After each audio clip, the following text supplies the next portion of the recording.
Sur le plateau du Salon des entrepreneurs, j'ai le plaisir d'accueillir Martine Vassal. Bonjour. Bonjour. Vous êtes présidente de la métropole Aix-Marseille-Provence et présidente du Conseil territorial des Bouches-du-Rhône, du Conseil départemental des Bouches-du-Rhône, excusez-moi. Depuis peu, justement, à la tête de la métropole, est-ce que vous envisagez des actions, j'imagine, ciblées à destination des entrepreneurs, puisque c'est la thématique aujourd'hui ? Alors, merci de m'accueillir ici sur votre stand. Effectivement, ici, je représente à la fois la métropole et le département des Bouches-du-Rhône, qui était anciennement conseiller général. Donc, je suis élue au conseil général depuis 3 ans et à la métropole depuis 10 jours.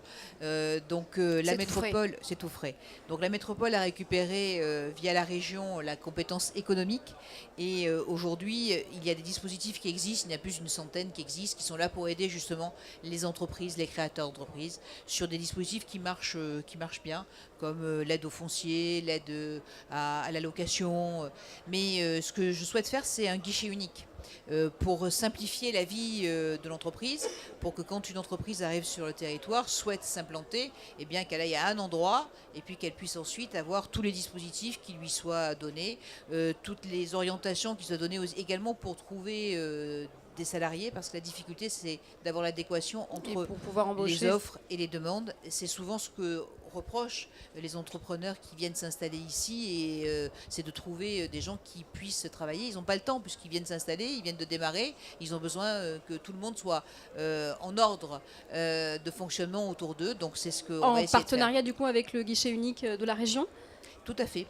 Pour que ça fonctionne avec une cohérence globale au niveau régional, avec la région, pour que justement il n'y ait qu'une seule porte d'entrée et qu'on puisse après dispatcher. Sur la région, chacun des départements, il y a 6 départements dans cette région, chacun a ses spécificités, mais c'est vrai qu'on peut faire des liens très forts aussi avec nos autres partenaires qui sont autour de nous. Qu'est-ce qui manque selon vous pour accueillir encore plus d'entreprises dans la région, des entreprises pourquoi pas nationales qui implanteraient leur siège ici? Rodolphe Saadé était avec nous sur ce plateau il y a quelques instants.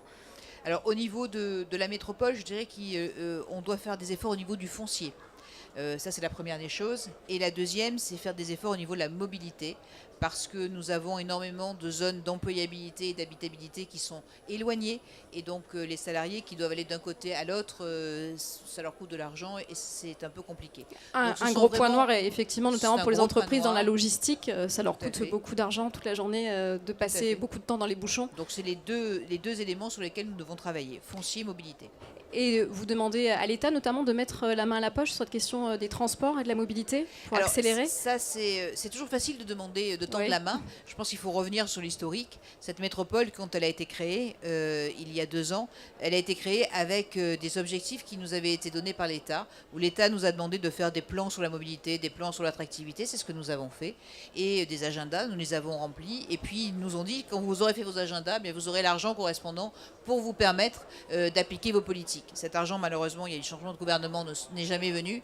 Et aujourd'hui, nous demandons à être considérés, nous, le territoire Aix-Marseille-Provence, comme les Lyon, comme les Paris, avec les mêmes moyens. Donc, je ne désespère pas avoir une écoute du gouvernement sur justement ce démarrage, parce que ici, vous êtes quand même dans un territoire particulier. Un territoire qui est véritablement...